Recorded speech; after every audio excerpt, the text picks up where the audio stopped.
الرحيم. الحمد لله رب العالمين. اللهم صل وسلم على سيدنا محمد واتصلت العيون بالنظر وحج حاج واعتمر ولبى وحلق ونحر وطاف بالبيت العتيق وقبل الحجر وعلى آله وصحبه أجمعين.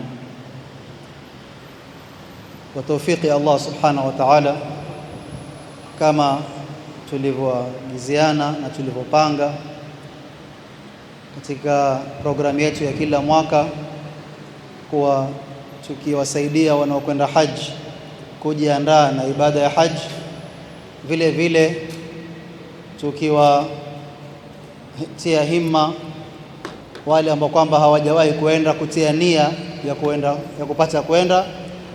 Tukawa tuna program kama hii kila mwezi wa Dhulqaada wa mfungo pili, ambao kwamba baada yake ndio Dhulhijja kuingia. Tuna mwezi mzima kujiandaa na safari ya haji. Kila Jumapili kwa mwezi mzima wa Dhulqaada, Jumapili ya kwanza, Jumapili ya pili, ya tatu, huwa ni kueleza darasa kwa mazungumzo. Jumapili ya mwisho ambao ni leo ya Dhulqaada, huwa tueleza maonyesho, tukifanya practical, na wengi tunajua kuwa practical inafanya mtu kuweza kufahamu kwa ukaribu zaidi. Mtu kamsomesha kila siku bila kujua practical yafanya vipi, akaweza kwenda kule akachanganyikiwa, ajue anze wapi. Kwa hivyo tufanya haya kusahilisha. Allah subhanahu wa ta'ala atupe tawfik, na huu ni mwaka wa 3. Tuombe Mungu subhanahu wa ta'ala atupatie istiqama, atupatie na kudumu, atupatie na kabuli, na atupatie kuboresha kila mwaka kwa kadri ya uwezo wetu na kadri ya uwezo wake Mola subhanahu wa ta'ala.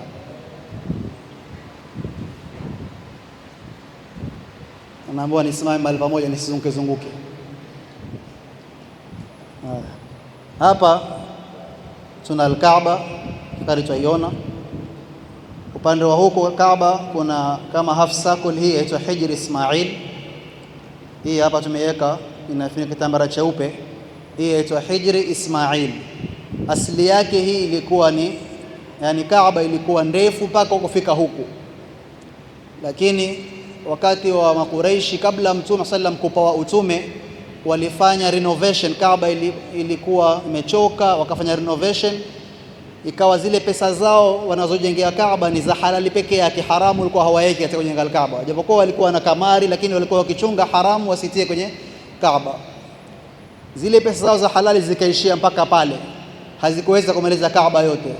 Wakaleta fikra, ile sehemu iliyobaki tuweke alama, watu wajue kwa Kaaba ilikuwa mpaka mahali fulani. Ndio wakajenga kile kibaraza. Mpaka leo ukienda pale Kaaba kando utaona kibaraza cheupe kimejengwa, kile inaitwa Hijri Ismail. Fahamiana? Na mpaka leo iko vile vile. Kwa hivyo ile Hijri Ismail ukiingia pale ndani ni kama umeingia ndani ya Al-Kaaba. Maana ni pati ya Al-Kaaba. Ndio maana tutaeleza kwenye tawafu ufai kupita ndani pale, wafaa uzunguke kwa nje. Kisha hapa tuna makamu Ibrahim, ambao kwamba huwa kuna athari ya nyayo aliposimama Nabii Ibrahim kujenga Al-Kaaba. Kisha hapa tuna Safa na Marwa, majabali ambao kwamba ni kufanya sa'i. Hapa tuna maji ya Zamzam, sijui ni mazamzam ya sawa sawa ama tumewekewa tu mfano wake. Hapa tuna jamarat pale kwenye kurusha mawe kumpiga shetani, jamra sughra, jamratul wusta na jamratul kubra, yani jamra ndogo, jamra ya kati na kati na jamra kubwa kabisa. Hapa ni Mina, sehemu watu wanaokwenda tarehe 8 ya Dhulhijja na wanakaa baada ya kumaliza tarehe 10, tarehe 11, 12. Allah akisema wadhkurullaha fi ayamin ma'dudat, huwa wako katika sehemu ya Mina. Na tumeweka mwavuli na kitambara cha sababu kuna mahema, huwa Mina kuna mahema. Kisha baada ya Mina huwa watu ule usiku wa Eid wakitoka waenda Muzdalifa. Muzdalifa huwa ukienda kule utaona ni mazulia tu yametandikwa, hakuna hema, hakuna chochote. Na sisi tumeweka mswala hapa kuonyesha ishara ya kuwa ni mazulia peke yake kule. Mwisho kabisa kule ni Jabalur Rahma, ambao kihakika inakusudiwa Arafa. kama kuna stika ya Arafa ibandike pale, kama kuna stika ya Arafa. Ustadh Salim Abdullah, kama kuna stika ya Arafa ibandikwe Jabalur Rahma.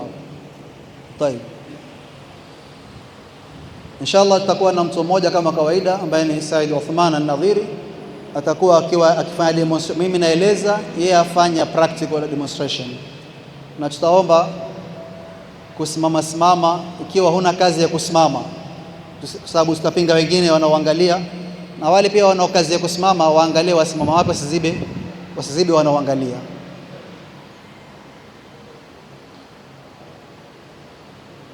Tayeb, inshallah tuna 1 hour. Mungu atubarikie katika wakati tuweze kumaliza. Tumeeleza kuwa katika haji ama umra ukitaka kufanya, kuna kitu kinaitwa al-ihram. Ndio kitu cha kwanza ambapo kwamba ndio nguzo ya kwanza, ambapo kwamba ni nia ya kuingia katika ibada ya umra ama ibada ya haji. Ndio nia yako, ile ihram ndio nia. Na kama tulivyosema, ihram sio kuvaa ile nguo, sawa? Kuingia kwa haji si kuvaa nguo, wala kutoka kwa haji si kuvua nguo. Ile nguo ni nguo yavaliwa, lazima ivaliwe, kwa sababu hufai kuvaa nguo za kushona. Lakini ukivaa nguo bila kutia nia, bado hujaingia kwenye haji. Wala haina maana ukivua zile nguo umetoka katika, mfano utakwenda chooni kuoga ukazivua zile nguo zile mbili, ukaenda ukaoga uchi, japokuwa si sunna kuoga uchi, lakini ukaenda ukaoga uchi, ama ukataka kubadilisha mwenyewe, hakuna makosa mtu kuzivua zile ihram, bora asivae nguo ilo shonwa. Juzi mmoja katika ule udhura darasa hapa ananiambia aliwahi kwenda haji. Alipofika, atanisamehe simtaji jina, lakini ndio hiyo kisa kwa sababu ya faida. Asema alipofika Arafa amelala kwa machofu, akiamka hali imeharibika, yani amepata janaba. Unajua mara nyingine janaba si lazima kuwa wafikiria mambo ya wanawake, pengine kule machofu pia mtu pata. Sasa akamuuliza mtu swali, mimi bana ninapata janaba Arafa, sasa nafanyaje? Yule akamwambia, bana ukiingia kwenye hija ihramu hufai kutoka. Ameelewa nini? Ukishavaa zile nguo hufai tena kufanya nini? Kuzivua zile nguo. Sasa nitaoga vipi? Akamwambia, ukitaka kuoga sasa wewe si wavae ihramu mbili, vua ile ya juu uoge juu, kisha ukishamaliza kuoga juu vaa ya juu uvue ya chini uoge. Tufahamiana vizuri sije?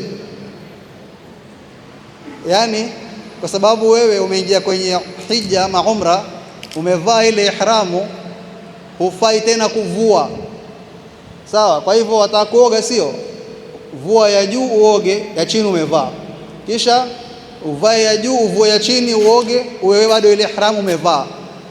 Na haya amefahamu maneno makosa, yani katika ibara za ulama wasema al-ihramu man dakhala fi al-ihram ama man dakhala fi an-nusuk la yakhruju illa biitmami an-nusuk au bitahallul, kwa njia ambayo kwamba yaruhusiwa. Yeye akaona kuwa madamu umevaa ihramu ni nia, si ihramu sio kuvaa zile nguo. Zile nguo hapa Uthman atakuja atavaa, sio maana yake ametia nia, mpaka aweke nia ya haji ama nia ya umra. Sasa kabla ya kutia nia, kabla ya kufanya ile ihram, tumesema ni sunna ikiwa umeazima wenda haji ama umra, ujisafishe mwili wako, kama ni kucha, ni nyele ziko ziada sehemu za siri, ama hata ni ndevu hazina nidhamu, uzifanye nidhamu nyele zako, yani ujisafishe mwili wako ndani na nje. Kama vile pia ni muhimu usafishe moyo wako. Ukishamaliza kujisafisha kwa kuondoa vilivyo vichafu katika mwili, uje sasa uoge kwa nia sunnatu al-ghusl lil-ihram. Ghusl naoga kwa ajili ya nataka kutia hapa, bado hujatia nia, wajitayarisha kutia. Tufahamiane vizuri, unapooga na unapokata kucha, unapokata nyele, bado hujatia nia, wewe wafanya mambo ambayo ni sunna kabla ya kutia nia. Utayarishe mwili wako, ujisafishe, uoge, kisha uchukue zile nguo za ihram. Uko wapi mwenye alivaa ihram? Uthman. Uchukue zile nguo za ihram uvae.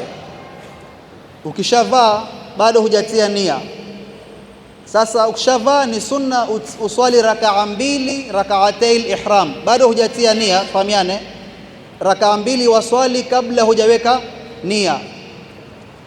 Rakaa mbili ni sunna, usome suratul Fatiha na qul ya ayyuhal kafirun, rakaa ya kwanza.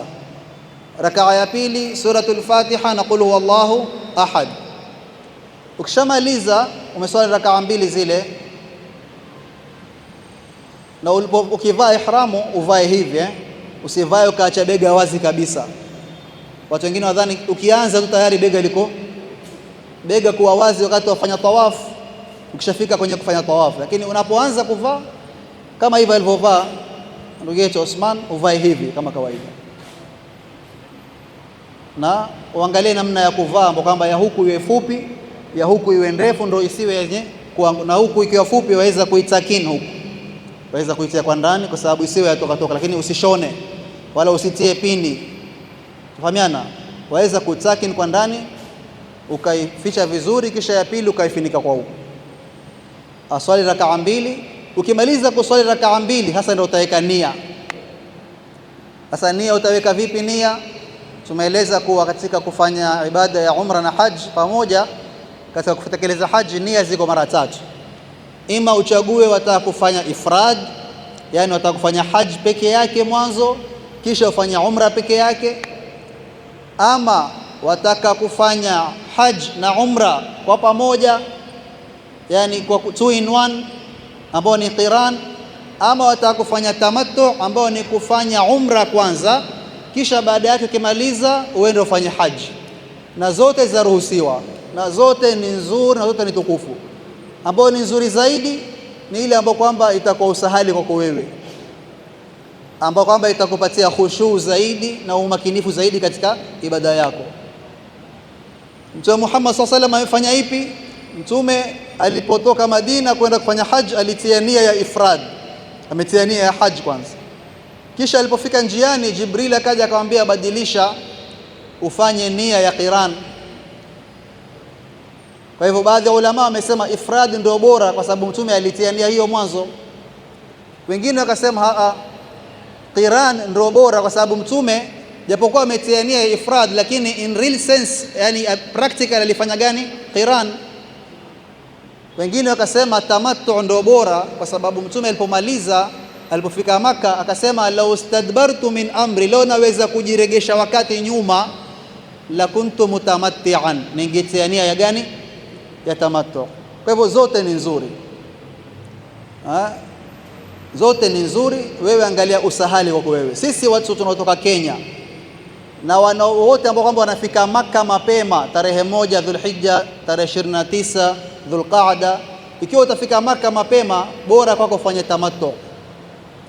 Ikiwa utafika Maka kuchelewa, yani karibu na siku za haji tarehe 6 tarehe 7, bora ufanye ifrad. Sasa wewe mwenyewe utaangalia. Kuna watu pengine wakitoka hapa waanza Madina kisha wanaenda Maka mwisho. Kuna watu wakitoka hapa direct wanaanza Maka, wanafika Maka wanafika hata Dhulhijja haijaingia bado. Kwa hivyo nasaha yangu, kama waenda mapema Maka fanya tamattu, kama waenda Maka kuchelewa fanya ifrad. Fahamiana vizuri. Sisi wa Kenya wengi wetu waenda Maka mapema, wengi wachache ambao kwamba waanza Madina kisha anakuja Maka kuchelewa, wengi kwa hivyo wengi wanaweka nia ya tamattu. Tamattu nini? Ufanya umra, ukitoka watia nia ya umra, uende ufanya umra, ukimaliza utaweka nia ya kufanya haji. Sasa ndugu yetu Osman ambaye ndo presenter wetu hapa, itakuwa ataweka nia ya kufanya umra. Kwa hivyo ukiwa wewe watoka ni mutamatti, usitoke hapa ukasema mimi nawaitul hajj, ukasema mimi sinaenda hija. Ndio waenda hija, lakini wewe unaenda kufanya hija moja kwa moja ama unaenda kufanya umra kwanza? Ni makosa. Ukitoka hapa umesema nawaitul hajj, wewe ukifika kule lazima ubaki na ihramu yako mpaka umalize hija. Ukitoka hapa sema nawaitul hajj lillahi ta'ala, wewe ndio ukifika pale utafanya tawaful qudum ile ya sunna, ubaki Maka mpaka usubiri tarehe 8 uende Mina, uende Arafa. Yani wewe zakaa na ihramu wiki 2. Kwa nini? Umetia nia haji moja kwa moja. Ndio Mungu akatuwekea usahali, kama mtu anaenda mapema Maka atie nia ya umra kwanza, na ile mapema si mapema sana, ndio kaiko katika iwe katika ashhurul hajj, ima katika Shawwal ama Dhulqaada, ukaenda ukatia nia ya umra. Ukimaliza umra ukasubiri mpaka msimu wa hajj uende ufanye haji yako.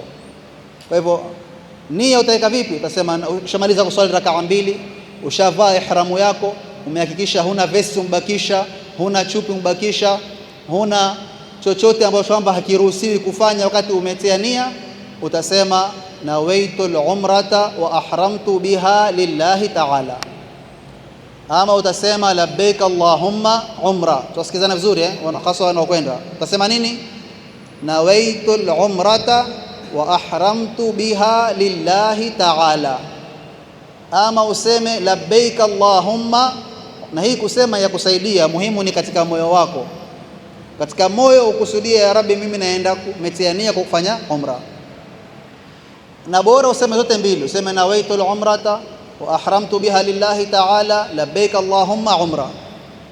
Ukimaliza hapa kusema hivyo, kuna faida na natoa, manake mara nyingine just for emergency cases, wewe ushatia nia lakini hukuweza kufika Maka, mfika airport hapa Nairobi, ukaambiwa bana unashatia nia tayari Nairobi airport, migration hapa passport yako bana wadaiwa na KRA ufai kusafiri, sawa? Ama wewe sijui jina lako lina mushkil ama kadha kadha, yani kwa sababu moja ama nyingine ukashindwa kusafiri na tayari ushatia nia, utafanyaje?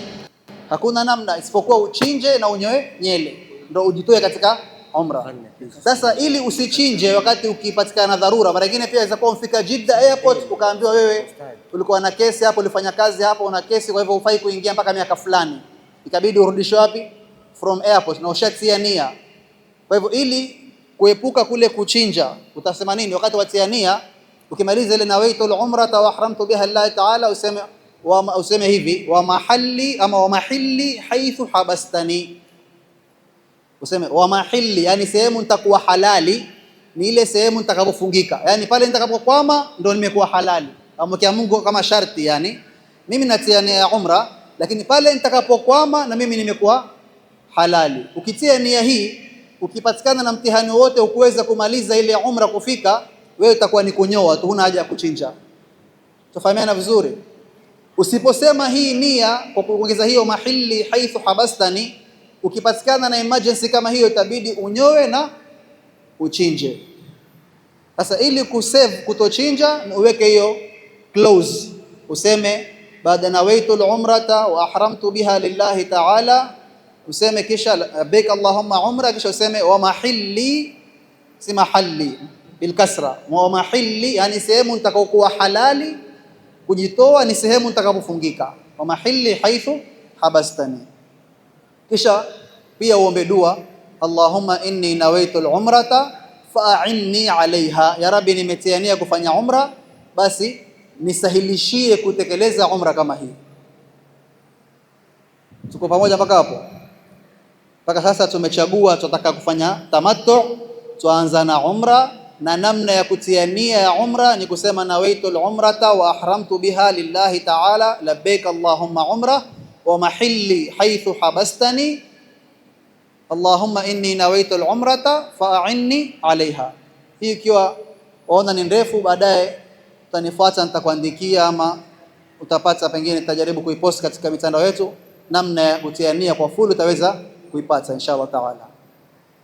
Sasa ukishatia nia hiyo, sasa ni sunna kuanza talbia labbaik. Na hii sunna, hii nia ni vizuri ushamaliza kuswali rakaa 2, pale pale umeelekea kibla ndio utie nia kabisa, na kisha ukija umepanda kwenye gari urepeat ile nia. Sasa utatia nia wapi? Wapi ndio wafaa kutia nia? Nia yatakiwa uitie kabla hujafika miqat. Ufai kuvuka miqat. Miqat ni zile sehemu Mtume sallam amezichagua kuwa yoyote mwenye kutaka kufika Kaaba kwa ibada asivuke pale mpaka ametia nia. Na tumeeleza miqati ziko 5. Kuna ya Lamlam ambao ni yetu wao wanatoka south of Saudi, kuna Qarn al-Manazil, kuna Dhati Irq, kuna Al-Juhfa, kuna Dhul Hulayfa. Sisi yetu ni ya Lamlam kwa wale wanaokwenda direct flight. ambao ni Saudi Airline direct flight, ama kama ni Kenya Airways, wale ndio wanapita Lamlam. Wale wanaokwenda na kama ni Dubai kupita na kwingine, wale huwa wapiti Lamlam. Kwa ufupi, wewe kabla hujafika miqati utiania, waweza kutiania hata Mombasa nyumbani kwako, lakini ujue ukishatiania zile restrictions zishaanza. Kwa hivyo waweza kuchelewesha, waweza ukavaa nguo mapema airport, lakini hujatia, ukaingia kwenye ndege ukaletewa dina kama ni breakfast ukala, hujatia nia bado. Ndege imeruka, ukasubiri ukaambiwa we are 20 minutes from miqat ama 10 minutes to miqat, ukaambiwa haya weka nia sasa, ukaweka nia pale. Lakini kama watakulala, tumesema tia nia kabla hujalala. Wengine wakilala kama na Dr. Imran ndio basi watafika yuko Jeddah tayari, tufahamiana. Kwa hivyo ukiwa watakulala, kabla hujalala weka nia kabisa, weka nia kabisa. Kisha ukiwa umelala umepitika kwa miqati tayari, wewe nia yako ushafanya nini? Ukivuka bahati mbaya umevuka miqati bila nia, utafanyaje? Mawili, uchinje ama chukua taxi mwambie nipeleke nia rest miqat, uweke nia. Yani umejishtikizia tayari, ushafika Jeddah umesahau kufanya nini, ama ushafika Makkah umesahau kutia nia. Ulivaa tu ihram ukawa kushughulika kulala, mawili, ima uendelee utie nia pale pale Makkah uendelee na uchinje, ama urudi miqati uweke nia tena. Tuko pamoja? Sasa ushatia nia kwa kwenye ndege imekwenda mpaka Jeddah, huku wewe mdomo wako wakati wote katika labbaik Allahumma labbaik, talbia ni sunna kila wakati katika talbia. Kila ukimaliza talbia moja umsalie Mtume Muhammad sallam, talbia umsalie Mtume, talbia umsalie. Talbia maana yake labbaik Allahumma labbaik, labbaik la sharika lak labbaik, mpaka mwisho wake. Ukifika Jeddah, procedure kidogo waziko watu wachelewa kwa sababu ya basi na nini, uwe na subra. Tumesema utachukuliwa na basi, upite tena checkpoint, sijui passport zichukuliwe, usiwe mkali, passport yangu enda wapi? Passport itachukuliwa. Passport ukiona tena mpaka siku wasafiri warudi zako Kenya, utaona tena passport yako. Kwa hivyo sema passport yangu sitaki kutoa, utashindana, utazuiliwa jela, utaleta. Kwa hivyo passport peana, ule agent wako ndio atakuwa responsible kukurejeshia passport yako wewe. Utafika Makkah, utashuka hoteli. Kabla hujaingia Makkah tumesema kuna dua. Ukiingia Makkah, haram Makkah, useme Allahumma hadha haramuka wa amnuka faharrimni min adhabik wa aminni, faharrimni min adhabik wa aminni faharrimni ala an-nar wa aminni min adhabik. Allahumma, hii ni mji wako mtukufu, mambo kwamba wewe umeharamisha mambo kadhaa ndani yake, basi na vile vile mwili wangu uharamishe usingie motoni, na hii ni mji wako wa amani, na mimi mwili wangu upatie amani na adhabu yako. Uombe dua kama hiyo. Ukiingia Makkah uendelee talbia. Umefika hoteli, uweke luggage zako, uchukue rumu yako, kisha utoke sasa, muenda msikitini ambapo Kaaba ipo, muenda kufanya umra. Na si lazima ile siku umefika ufanye umra. Ikiwa wewe umechoka, mtu mzima, huwezi kustahimili, uruhusiwa kulala ukafanya umra siku ya pili ama siku ya tatu. Bora ukilala, ukikaa wewe uko katika zile restrictions. Ufai kufunika kichwa, sawa, ufai kuvaa chupi, utalala hivyo hivyo. Kama tena room ni share, sawa, utalala hivyo hivyo, utajifunika vizuri, lakini hakuna kuvaa chupi. Sallu ala nabi. Ukiweza kusubiri siku ya pili ama siku ya tatu, na usilazimishe, hasa ma agent. Kama unaona mtu ni mtu mzima, mtu hawezi, usio lazima uendelee. Afya ya mtu ni muhimu, mwache apumzike, kesho atafanya. Wale ambao wako tayari ufanya nao leo. Ukifika msikitini, kabla hujaingia msikitini, chukua zile adabu za kuingia msikitini. Ukiwa na udhu tayari, utangulize mguu wa kulia, usome dua ya kuingia msikitini, na uwe na hisia katika moyo wako kuwa anaingia katika Baitullah, awwalu baitin katika ulimwengu huu. Mimi ni mgeni wa Mola Subhanahu wa Ta'ala, shida zangu zote leo zimefika mwisho, matarajio yangu yote leo yamefika kuyapata. Yani uingie na dhana nzuri katika nyumba ya Mungu Subhanahu wa Ta'ala. Ukifika utasoma ile dua, Allahumma anta salam, Allahumma salli ala sayyidina Muhammad, Allahumma iftah li abwaba rahmatik.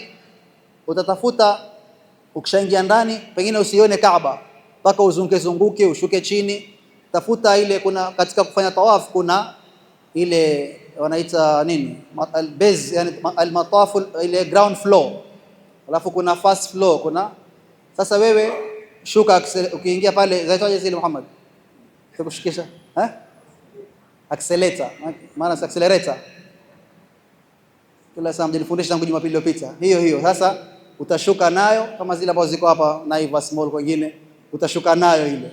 Ukishuka nao utaona Kaaba, pengine utakuja utatokea Kaaba upande huu, sawa. Ukiona Kaaba kwanza, kabla hujatafuta Hajar al-Aswad, ukiona tu Kaaba simama uombe dua, Allahumma hadha bait, Allahumma zid hadha al-baita tashrifan wa ta'dhiman wa mahabatan wa jalalatan wa izzatan wazid ala dhalika. Kisha useme wazid man sharafahu wa 'azzamahu wa karramahu ta'dhiman wa tajlilan wa mahabatan, yani ya Rabbi, izidishe hii nyumba utukufu na cheo na daraja, na umzidishie yote aliyoitukuza pia na yeye apate cheo na kama hivi. Utaomba dua hiyo ukishaiona. Kisha ukishamaliza hiyo dua, tafuta Hajarul Aswad iko wapi. Usman, wana mlango wa Kaaba hapo. Kaaba kuna mlango wale kwa upande huu kule, sio utakuwa na, lakini mlango uko hapo. Kisha katika mlango bavuni mwake kuna Hajarul Aswad, black stone. Sharti ya tawafu lazima ianzie pale. Wewe ukija umeanza huku, ile kwenda mpaka kule mpaka pale, ile zero work. Ukianza kabla pale, ziada yako mwenyewe, sawa, lakini hufai kuanza baada ya pale. Lazima iwe katika sharti ya tawaf, iwe antabda min alhajaril aswad, uanze kuanzia Blackstone ilipo.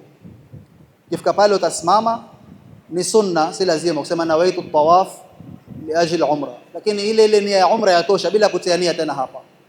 Ukifika pale useme uashirie, maana huwezi kwenda kushumu pale la kushika, na ukitaka kwenda pale utafuta sunna, utakwenda kufanya na haramu, utakwenda kujiumiza, ama uumize mtu, ama uvuliwe hijabu, ama uangushwe ihramu. Kwa hivyo usiende, tufahamiana, usiende kutafuta Hajar Aswad. Naam, kama huioni pale kuna alama ya kudirect, kuna green light. Ukiangalia kwa ukuta wa Kaaba wa Makkah, msikiti wa Makkah, utaona kuna taa ya green ambayo ya kuashiria kuwa hapa ndio Hajar Aswad ilipo. Ukifika pale tumesema utasema nawaitu tawaf, uangalie ile, uelekee Hajar Aswad, sema bismillah Allahu akbar, kisha ndo utaanza pale. Unaona ashavua ile bega liko wazi, hapa ndo waanza kuvua bega. Sio kitia nia tu ya umra umevua bega, la. Ukianza tawaf ndo ufanye nini? Unafanya itibaa, yani bega la kulia linakuwa wazi. Na kila ukiwa mbali ni bora kama kuna zahma. Kama hakuna zahma, kila ukiwa karibu ni bora. Kama kuna zahma, songa kando, usiingie katika zahma. Uhakikishe una udhu. Uhakikishe kabla hujaanza tawaf aura yako ifanye nini? Imestiriwa. Tufahamiana, uhakikishe uzunguke Kaaba iko on your left side. Usizunguke hivi, mfano hebu geuka hivi. Akija mfano Hajar Aswad hapa ameenda hivi, nenda hivi. Ona hivyo, akienda hivyo hakuna tawaf hapo. Tufahamiana, akienda clockwise, sio? Sasa enda hivi. Sawa, akienda hivyo haifai. Aende anti clockwise, aende hivi. Yani Kaaba iwe on his left hand. Takwenda hivyo. Tena azunguke mpaka kifika hapo inakuwa ni moja. Anasema tena bismillah Allahu akbar. Hapo akitembea anasema labbaik Allahumma labbaik, labbaik Allahumma labbaik. Tufahamiana. Akifika hapo tena bismillah Allahu akbar, anaanza ya pili. Njoo. Akija tumesema kila tawaf lazima apite kando na Hajar Ismail. Unaona hii Hajar Ismail? Unaona hii tunasema hii half circle. Upite kwa nje. Leo atapita hapa. Leo akipita kwa hapa shortcut haifai. Sababu hapo ni ndani ya Kaaba. Lazima arudi apite na huko. Akiendelea kumaliza itakuwa ile round ya kuhesabiwa. Kwa hivyo lazima arudi apite na nje. Lakini makamu Ibrahim akipita hapa haina neno. Sawa, akipita na hapa, sawa, hapa si hapa, between this and this si Kaaba. Sawa, aweza akipita huku na siku zote usisongee hapa wakati wa tawaf, usijisongeze maana kuna zahma pia hapa. Ukimaliza tawaf baadaye maliza umra, njoo kama hata kuangalia kutabaruku huko nini, njoo, lakini wakati wa kutufu usiangalie. Waona hivi anatembea, njoo. Pia ufai kutembea hivi, ufai kutembea umeiface Kaaba. Lazima ukitembea Kaaba iwe on your left side. Tufahamiana? Kama mtu katika wale wanaokwenda haji hasa, kama uendi haji maswali yako waweza kuweka baadaye. Kama waenda haji waweza kuninterrupt na kupa ruhusa. Kama wewe kwa nini waenda haji mwaka huu una ruhusa kuninterrupt, uniulize hapa hapa, nakupatia ruhusa hiyo. Wale ambao kwamba hawaendi mwaka huu inshallah baadaye tutaulizana. Kwa hivyo atafanya hivyo alifanya mara 7. Kila akifika, unaona hii tumesema hii inaitwa Hajar Aswad, sawa? Huku kunaitwa Ruknul Yamani, hapo aliposoma yeye, hiyo pembe inaitwa Ruknul Yamani. Hii inaitwa Ruknul Shami, hii huku. Hii inaitwa Ruknul Iraqi. Hapa inaitwa Ruknul Iraqi, ile ni Shami, ile ni Yamani. Tumesema Allahumma barik lana fi yamina wa fi shamina wa yamanina. Mungu atubarikie katika Shami yetu na Yaman yetu. Ukifika hapa Yaman, yani maana yake imeelekea Ruknul Yaman, maana yake imeelekea wapi? Yemen. In between hapa ni sunna kusoma rabbana atina fid dunya hasanatan wa fil akhirati hasanatan wa qina adhaban nar ya aziz ya ghafar. Uregelee rabbana atina fi, mpaka ufike hapa. Ukifika hapa bismillah Allahu akbar. Fahamiana? Pia ni sunna katika tawaf zile first 3 rounds, kama waweza ujog, kama nafasi iko, kama hakuna zahma. Kama kuna zahma usifanye. Na kama pia uko ni kwa mwanamume, mwanamke hana sunna hiyo. Na kama uko na mke wako mwenyewe umekwenda, mashallah, unasema siku hizi anake mambo yamekuwa lazima usawa. Wewe ukienda haji na mimi unichukue, sio dokta? Hakuna kwenda haji peke yako, waenda haji unafanya nini? Unichukue. Tamam. Kwa hivyo kama umeamua kumchukua, usimkimbize, mwache tembea naye taratibu taratibu, sababu mwanamke afai kukimbia, na wewe ukikimbia pengine mtapoteana. Sawa, ama umeenda na mamako, ogopa asije kapotea, usikimbie. Na kama mko grupu pia mkikimbia mwapoteana. Mkiwa grupu mkikimbia mfanye nini? Mwapoteana. Na ni vizuri kabla hamujaanza yule agent awaambie tukipoteana tukutana wapi. Sio msitafutane wakati wa ibada endelea. Usiache tawafu anza kutafuta watu wako. Wewe madamu ushajua wafanya nini, ukipotea maliza ibada yako yote, kisha mkutane. Mtakutana hoteli fulani, tutakutana mlango namba fulani, tutakutana choo namba fulani. Unaweza kukutana choo namba 3, wengine wakutana choo namba wapi, choo wakutana kwenye namba ya, sababu choo ndo kidogo. Wengine wakutana sijui hoteli mlango fulani. Alhasil ni muhimu uchukue pia ile business card ya hoteli, ile kadi ya hoteli, address. Manake ukipotea utampa taxi driver, bana nipeleke mahali fulani. Na pia ukienda ujue riali 10 huko ni shilingi ngapi. Unaatoa riali 10 10 rial, atoa tu 100 rial, aona 100 rial aona ni 100 ya Kenya, kumbe 100 rial ni 1300 ngapi? 500 700. Sawa, pesa nyingi hizo. Mtu taxi ya kutoa hapa kupeleka posta akwambia 50 rial, 100 ona shilingi 50 tuktuku, ukachukua ukija kufanya hesabu ona umepoteza pesa nyingi sana. Kwa hivyo ukitoka hapa be prepared, pesa kule thamani yake huko ni ngapi. Siku hizi alhamdulillah kuna ChatGPT, kimuuliza taxi kule sana sana pesa ni ngapi, atakwambia 10 rial, 20 rial, ikizidi 30 rial. Usiende kukoniwa, hasa kama wewe ati watoka hoteli waenda Maka, hakuna zaidi ya 10 rial. Kama watoka hoteli waenda unless waka hoteli za mbali hasa, lakini hoteli zile za nearby hakuna zaidi ya 10 rial. 10 rial ufike. Tamam. Kwa hivyo atafanya tawaf hiyo, amemaliza tawaf mara 7 kwa sababu wakati akimaliza tawaf atakuja, ni sunna kusali rakaa 2 behind maqam Ibrahim. Sasa hapa sisi kibla si huku, kibla ni huku Kibla yetu ni wapi? Kibla si huku. Kibla kimebadilika, leo tusali hivi, shai tusali hivi. Sawa, kibla ni huku. Sasa ni sunna uje nyuma ya maqam Ibrahim usali rakaa ngapi? 2. Kama utaweza, na yani practically haiwezekani kuja kusali hapa, maana watu watufu hapa, utakuwa Useme nataka kufanya sunna ukaudhi watu, haramu. Kwenda kuswali hapa kwa sasa hivi ni haramu, kwa sababu wewe watu watembea, wewe waitaje ile road objection kwenye traffic offense, obstruction. Sawa, obstruction, na kuna watu watembea, wewe waleta obstruction. Kwa hivyo nenda nyuma kule msikiti, uko nafasi kubwa, tafuta mahali ukiswali waipata maqam Ibrahim. Na kama hukupata si lazima, waweza kuswali, bora uswali tu rakaa mbili wa sunnatut tawaf, suratul Fatiha, qul lil kafirun, suratul Fatiha, qul huwallahu ahad. Aswali, si muelewa kuswali, utojua kuswali watasani hivyo, yani atafunga swala, si lazima afanye kuswali, lakini ndio hiyo, yani ni sunna. Akimaliza taomba dua, kabla hajakwenda kufanya Safa na Marwa ni sunna aje anywe maji ya Zamzam. Maji ya Zamzam kwa faiwe kando kwa pale kidogo, lakini hasil atakunywa maji ya Zamzam kabla hajafanya nini, Safa na Marwa anywe. Na katika kunywa maji ya Zamzam utie nia unaotaka wewe, uombe dua. Mtume Muhammad sallallahu alaihi wasallam asema ma'u Zamzam lima shuriba lah, maji ya Zamzam kwa ile nia utakaoitilia Mungu atakupatia. Yani wewe drink and wish, yaitwa drink and nini, wish ama say your will. Yani wewe kunywa uombe utapata. Ya Rabbi, nanywa maji ya Zamzam nipate ilmu. Ya Rabbi, nanywa maji ya Zamzam, kila mmoja ajue anachokitaka kama ataka dunia, kama ataka akhirah. Minkum man yuridu dunya wa minkum man yuridu Rabbana atina fid dunya hasana wa fil akhirati hasana. Sawa.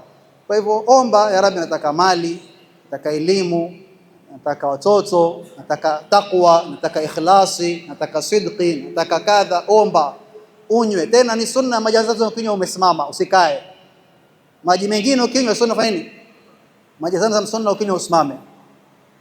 Kisha sunna katika maji mengine ukinywa usikunywe mpaka ukavimbiwa, lakini Zamzam sunna unwe mpaka yani usikie hakuna tena space, ile nafasi ile third of this jaza zote. Sawa, kwa Zamzam kunwa, lakini ujiangalie na wewe mkojo wako huko, si unwe kisha ila saa toka enda chooni. Kama unajua una shida na kwenda chooni, kunywa kidogo, kisha utabeba baadaye, utakwenda kunywa kwa makini. Ashakunywa maji ya Zamzam, sasa atakuja kufanya sa'i Safa na Marwa. Hili jabali hapa linaitwa Safa. Mashaallah, jabali mara imekuwa naona mambo ya upgrade. Mungu amweke ndugu yetu Hamza Nuren na amrahamu mzee wake. Na yote hizi unazoona hapa, yote haya kazi ya ndugu yetu Hamza Nuren. Mungu Subhanahu wa Ta'ala, na alikuwa yuko hapa na amefiliwa na babake, tumemzika leo asri. Yote hapa from A to Z, kila kitu hapa. Paka mimi kuwa hapa ni yeye, paka mimi kuwa hapa ni yeye. Mungu amweke, amhifadhi. Ametuletea majabali mazuri. Hata ukiangalia kidogo, nadhani pia wale watu wa kurembesha Madina, kuiregeshea, wakiona haya wataona wapi achukue fikra pia hapa. Naona Safa na Marwa, Mtume asema, Allah asema inna Safa wal Marwata min sha'airillah faman hajja albayta au i'tamara fala junaha alayhi an yatawafa bihima, yani kutembea in between Safa na Marwa. Sasa sharti ya sa'i, lazima tawafu iwe before sa'i. Wewe huwezi kwenda umra kwanza naanza sa'i kisha naenda fanya nini? Zero wakio. Lazima kwanza iwe tawafu kisha iwe nini? Kama vile udhu na swala, lazima utawadhi kisha fanya nini? Na vile lazima utufu kisha ufanye nini? Hakuna kufanya sa'i bila tawafu, haiwezekani. Waweza kufanya tawafu bila sa'i, lakini huwezi kufanya sa'i bila, lazima uanze na tawafu, iwe ni umra, sawa, iwe ni hija, iwe chochote. Huwezi kufanya sa'i peke yake, lazima ufanye kwanza, ufanye tawafu kisha ufanye sa'i. Wewe ukija ukianza hapa kisha uende kule, lazima urudi tena hapa.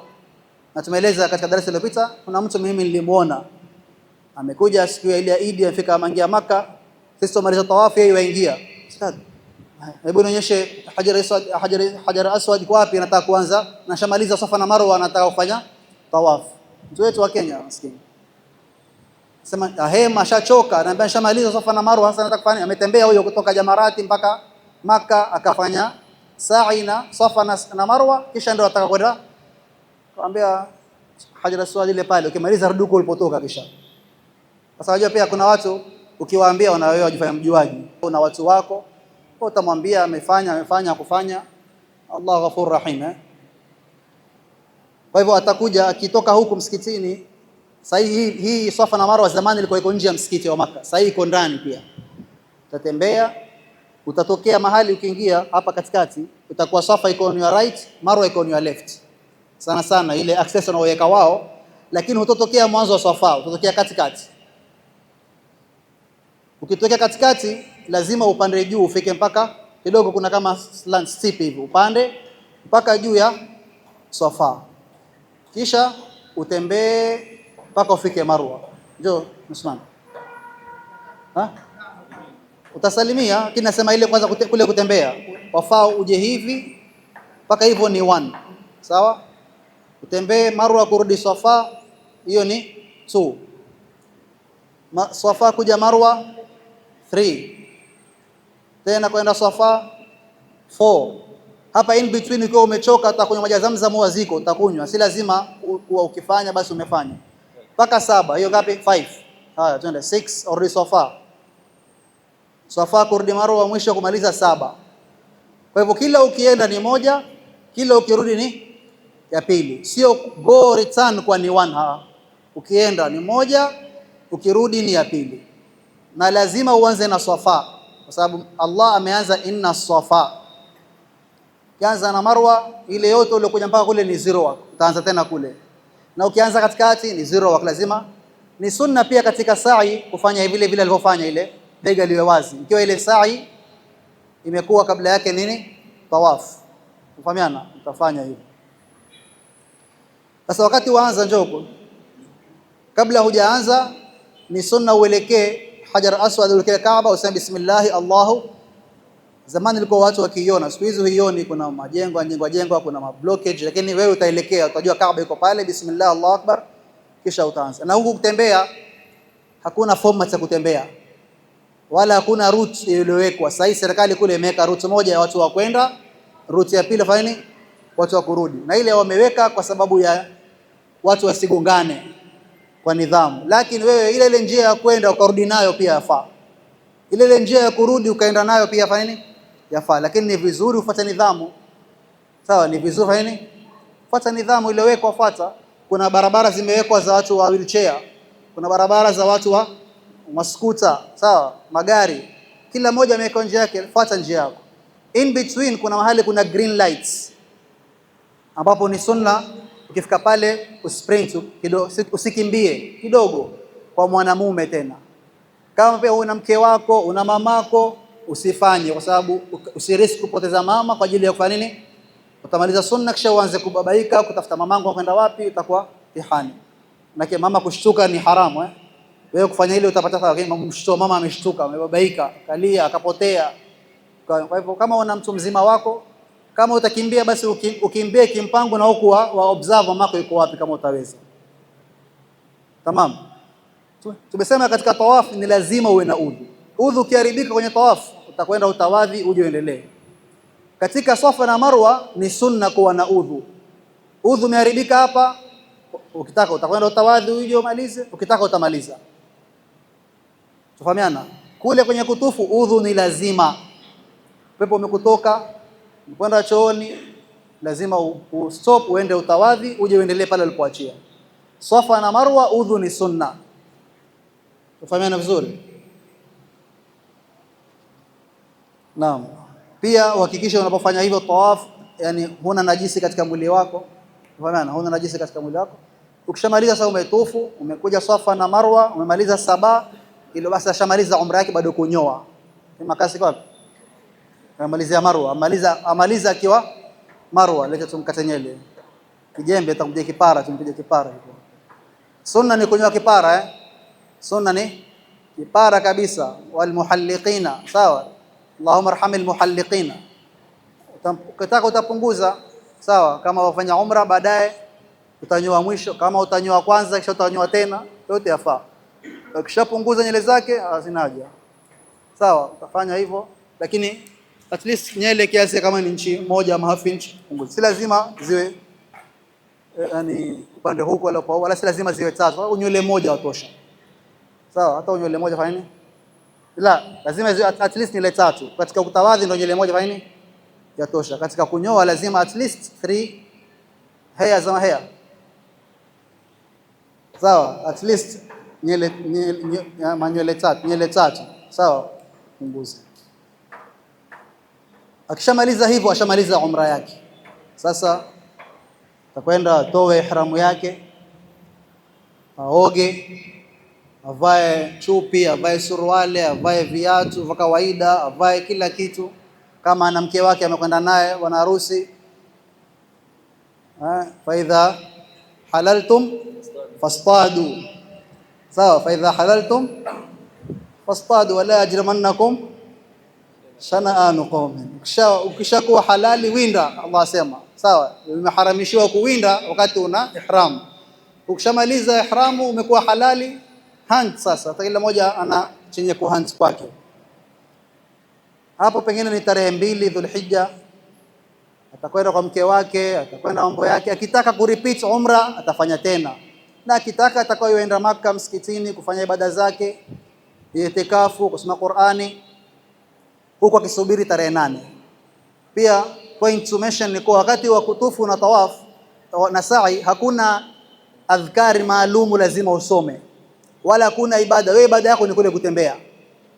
Subhanallah, angalia wewe, kutembea kwako kufuata mwema alotembea pale ni ibada. Kutembea baina huku na huku alikuwa kitembea mama yetu Hajar na Ismail kutafuta maji imekuwa ni ibada. Ukitaka sasa kusoma Qur'ani, ukitaka useme subhanallah, alhamdulillah, Allahu akbar, ukitaka umsalie mtume, wewe mwenyewe mahali kumewekwa maneno ya kusema ni rabbana atina fid dunya hasana, zingine zote mwenyewe jichagulie unataka kufanya nini. Tayeb, jaribu pia wakati wafanya zote hizo, macho yako uwe concentration katika kile alichokiweka Mungu pale Kaaba. Usiangalie sawa yaliyojengwa pale. Wewe macho yako usiangalie zinata dunia wa zakhrafat, angalia yale aliyoweka Allah subhanahu wa ta'ala katika mapambo ya Kaaba. Macho yako kwa sababu kuangalia Kaaba ni ibada. Kuangalia clock tower si ibada, sawa, lakini kuangalia Kaaba nini? Kwa hivyo ikiwa kuangalia Kaaba ni ibada na kupiga picha na Kaaba ni ibada, sawa, manake waitukuza nini? Kaaba. Fahamiana? Wewe unapoitambua Kaaba manake umeitambua ukapiga nayo picha. Wewe unapomfuata celebrity manake umemtambua, na huyu Kaaba limetambuliwa na Mungu na wewe ukaitambua, ukaona hii ni muhimu. Lakini siku hizi hakuna tena. Siku hizi utafanya mtu akitaka selfie, akitaka nini, tafuta ataangalia hivi iko wapi, ndio atafute selfie yake achukue na clock tower. Na kama atachukua na Kaaba, basi Kaaba lazima nyuma yake kuwe na huyo clock tower. Allah subhanahu wa ta'ala tuhifadhi. Ikifika tarehe 8 watu wanatoka kuenda Mina. Mina ni hapa hapa ndio Mina. Sasa akiwa hoteli, ambaye ndio haji wetu huyo, ataoga, atarejelea ile procedure, atakata kucha zake, kama ana nywele zimetoka atajisafisha, ataoga, atavaa ihramu hivi, asali rakaa 2 tena zile za ihram, atie nia. Hasa atatia nia ya haji. Sasa atatia nia gani? Ile ilikuwa yuaja haji, lakini kwanza ameanza na umra. Sasa hapa akiwa Makkah hoteli ama kwenye basi enda Mina, atasema nawaitul hajj wa ahramtu bihi. Ile umra ni biha, hajj ni bihi lillahi ta'ala, labbaik allahumma umra, labbaik allahumma hijjatan, allahumma inni nawaitul hajj fa'inni alayhi. Kisha uongeze, tumesema mahilli haithu habastani. Kisha atapanda gari, watu watakwenda Mina. Hii inaitwa tarehe 8 ya Mutarwiya. Hii ni sunna, si lazima waweza kuruka hii ukaenda direct Arafa. Akifika Mina hakuna ibada maalumu, ni kukaa tu, kujitayarisha, uwe na dua zako, list ya dua zako, ujitayarishe kwa mimi ikifika siku ya Arafa na dua gani nimejiandaa. Naenda kuonana na bosi wa mabosi wote, Malikul Muluk. Naenda katika presence yake, naenda kumwambia nini. Wewe ukipewa leo chance tu kumuona governor fulani hapo, utapanga maproposal yote, kwa sababu unataka kumuona mkubwa fulani, tajiri fulani. Leo Mungu akupa chance kumwambia nikupe, niambie nikupe, lakini waenda bila kujipanga. Waenda tu, Mungu ataelewa. Kweli Mungu aelewa, lakini Mungu apenda kuelezwa. Hakuna mwenye kuelewa zaidi ya Mungu, lakini hakuna mwenye kupenda kuelezwa kama, na hakuna wasioelewa kama wanadamu, na hakuna wasiopenda kuelezwa kama wanadamu. Hakuna ambao kama hawaelewi kama binadamu, na hakuna wasiopenda kuelezwa kama. Umefahamu? Kama hujafahamu takufanya sharhi siku nyingine. Hakuna mwenye kuelewa kama Mungu na hakuna mwenye kupenda kuelezwa kama kawaida. Mwenye kuelewa hataki kufanya nini? Hataki kuelezwa. Yule mwenye haelewi ndio afanye nini? Atake kuelezwa. Lakini binadamu haelewi na hataki. Mungu aelewa yote, lakini apenda kufanya nini? Apenda kuelezwa. Kwa hivyo wewe nenda mueleze Mungu dua zako, jiandae siku hii tarehe 8, jiandae na dua zote. Basi itakuja hapa usiku wa tarehe 8 kuamkia tarehe 9, itamchukua haji wetu huyu, itampitisha njia zingine huko, itaruka Muzdalifa mpaka afike Arafa. Hapa Arafa, katikati ya Arafa kuna Jabalur Rahma, na hii ndio nguzo kubwa ya haji. Kama huoni huko waweza kusonga songa kwa huko, kama ambao hawaoni kwa huko, ama hizi jamarati kidogo zisongezwe. Fikiri almuhimu atakuja Arafa huko. Akishakuja Arafa atambue kwa Arafa ndio alhajju Arafa. Alhajju Arafa. Aende pale. Ni sunna pia kabla hujafika Arafa uoge. Na Arafa time yake tumesema ni tarehe 9 from noon mpaka fajri ya tarehe 10. Yani kuanzia zawal mpaka fajri ya tarehe 10. Aweko pale hata kama ni 5 minutes, 2 minutes, 1 minute apatikane Arafa. Lakini sunna achanganye mchana na usiku katika Arafa. Na si lazima afike Jabalur Rahma. Bora tu afike Arafa. Arafa ni kubwa sana. Jabalur Rahma ni sehemu ndogo. Ushru mi'shar ya Arafa.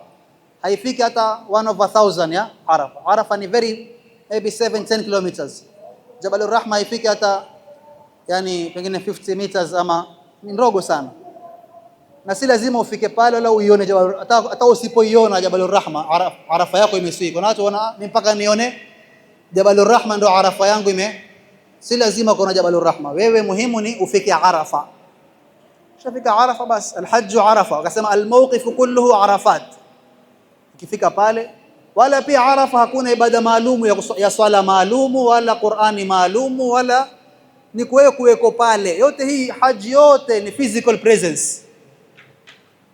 Ni physical presence yako wewe upatikane mahali fulani wakati fulani. Ukifika pale ujiandae dua zako. Ni nasaha ni kwa baina dhuhuri mpaka alasiri uwe na personal jalsa na Mungu wako, dua zako personal. Baina baada al-asri mpaka magharibi mkusanyika magrupu, musome dua kama ni ya arhamar rahimin, kama ni Allahu ya Allahu, asma Allah al-husna, kama ni yani asma Allah al-husna. Ile wewe waona yafaa, kama hii haifai wewe panga yako na kwamba waona yafaa. Upange dua, musome kwa grupu. Mungu mtume Allah amwambia Mtume Muhammad, wasbir nafsaka ma'a alladhina yad'una rabbahum bilghadati wal ashi. Kuna mtu ambaye kwamba ajua kuomba dua kwa Mtume sallam. Kuna mtu ambaye kwamba yani hana haja na sisi kushinda Mtume sallam. Yani nani hapa mtume amhitaji yeye ndio dua yake kubaliwe? Lakini Allah amemwambia mtume, wewe nenda ukae na wale wanaomwomba Mungu asubuhi na jioni, na wote wale wako chini yake, lakini nenda kakae nao mpate kuomba kwa pamoja. Kwa hivyo panga dua zako peke yako na upange dua za kuomba pamoja na watu. Uombe dua, umlilie Allah subhanahu wa ta'ala, ukumbuke madhambi yako yote uliyofanya baina wewe na Mungu na baina wewe na watu, ulie. Kama hujui kama machozi hayaji, jilize. In lam tabku fatabaku, sawa, jilize. Kimaliza pale usiudhi watu. Nimesema chakula usipigane chakula. Ukienda Mina, ukienda Arafa, ni siku kidogo, usipigane chakula, usilalamike chakula, wewe nenda umeenda kwa hija. Japokuwa akienda Arafa before adhuhuri ya tarehe 9 hana Arafa. Na akienda Arafa baada alfajiri ya tarehe 10 hana Arafa. Lazima iwe between hapo. Zawal mpaka tuluu fajri yaumul ashir. Usiku wa kuamkia Idi tarehe 10 atakuja Muzdalifa, apatikane hapa hata kama pia 5 minutes baada ya muntasaf al-layl, past midnight apatikane hapa. Na hapa pia hakuna swala, hakuna chochote, ni wewe kuweko hapa. Swala zile za kawaida. Sema hakuna swala, sema nako swali zile 5 za kawaida ziko. Manake hakuna ibada maalumu ya Muzdalifa wala ibada maalumu ya Arafa. Arafa ni dua, Muzdalifa ni dua, Mina ni dua, Kaaba ni dua, Sa'i ni dua. Ad-du'a mukhul ibada. Tafika Muzdalifa hapa Mawe yako wapi? Vijiwe viko wapi? Vite vijiwe. Ukifika Muzdalifa, huo utaona vijiwe vingi. Ni sunna uchukue vijiwe vile vya kumpiga shetani, uvichukue hapa, ni sunna. Kama wataka waweza kuchukua kuanzia Kenya hapa, uende pale Marembo pale, waweza kokoto, ubebe kokoto kabisa kutoka nazo, waona kule sije kakosa mawe kule, ama waona mawe ya Kenya yaumiza sana shetani, acha mbebe mawe ya Kiafrika, yale mawe ya Arabu, takuwa sharaftumuna, sawa. Lakini mawe ya Kiafrika watakuchukua, waruhusiwa. Lakini sunna uchukue wapi? Uchukue Muzdalifa. Utachukua mawe vijiwe vingapi? Kama wewe utamaliza 3 days Mina, chukua vijiwe 70 ama zaidi, yani more than 70. Kama utakaa 2 days utachukua 21 times 2 42 plus 7 49, sawa. Utachukua 49 kama utakaa siku 2. Kama utakaa siku 3 chukua 70 na ongeza, maana yake waweza kuangusha, waweza mtu hano kumsaidia. Tamam. Chukua, ni sunna ubaki Muzdalifa uswali alfajiri hapa, sunna. Lakini watu wengi hawafanyi, watoka mapema. Kitoka Muzdalifa utatoka sasa, utoka Muzdalifa waenda Mina, waenda Jamarati. Sasa Jamarati wampanga makosa. Njoo nani inuke, Athman al-Kindi nani Salim, hii ndio mwisho ndogo ije huko ya katikati, baki pale pale ya katikati. Sasa hivyo sawa, hivyo ndio Jamarati afai pangwe hivyo, sawa sawa.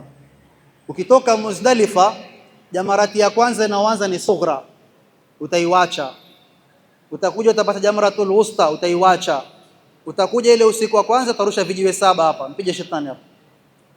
Kile ukirusha bismillah, hapa umetoka wapi? Umetoka Muzdalifa, waweza ukaingia katikati Mina ukaika mizigo yako, wapunguza, waruhusiwa. Ukitoka uje hapa, hii utaiwacha, hii utaiwacha usiku wa kwanza, utakuja kurusha mwisho huko. Vijiwe 7 piga. Bismillah, Allahu Akbar. Piga shetani, piga kwa nguvu. Waona urusha moja moja, hakuna ukirusha 2 pamoja ni moja. Ukirusha 7 pamoja ni moja. Lazima urushe 1 by, na ukisha kila unaurusha igonge, ishuke chini, yani si lazima igonge ukuta, lakini ishuke pale chini. Ikiangua kabla itakuwa haijahesabiwa. Tamam. Vijiwe 7. Akimaliza hapa itakuwa amefanya ramyo jamratil aqaba, ambayo ni wajibu kivyake hii. Sasa hapo ikifika ile midnight ya tarehe 10 kuamkia, imeingia wakati wa kurusha jamratul aqaba, imeingia wakati wa kufanya tawaful ifadha, umeingia wakati wa kuchinja, umeingia wakati wa kunyoa. Na tumeeleza darasa iliyopita, sunna kwanza ufanye rami, kisha ufanye nahri, kisha ufanye halqi, kisha ufanye tawaf. Wanaita ranhat, ran ra rami nun nahri ha halqi ta tawaf. Ranhat ni sunna, ufuate hiyo order, sequence hiyo. Hutaki wewe waweza kwenda kutufu kisha ukaja ukarusha, waweza ukanyoa kisha ukaja ukarusha, yote yaruhusiwa, lakini bora uanze rami, kisha kama zamani ilikuwa pale pale Jamarati kuna kichinjio, watu wakichinja pale pale zamani, miaka hiyo 50 40 nyuma, na sahabu sio malipata kina Mabilal, mlipata hiyo watu wakichinja pale pale Mina, mliwahi? Zamani ilikuwa watu wakichinja. Sasa hii soko ya mbuzi imetolewa nje, kwa hivyo hakuna ile, wala huende siku hizi. Agent kama hajambo atakwenda, kama ana jambo atatumana, sawa. Si wote kwa wanaotumana wana jambo, lakini hiyo si kullu. Akitoka hapa sasa, madamu hakuna kuchinja, sunna aje anyoe kwa makasi yetu, sunna anyolewe nywele zake, anyoe kipara. Sasa ashafanya rami, ashafanya nini? Ashanyoa. Ukifanya haya mawili, waweza kuvua ihram. Fanya, waweza kuvua ihram, waweza kupaka perfume, waweza kufanya kila, ukarudi zako Mina, ukaoga, ukafanya kila kitu, ukakaa.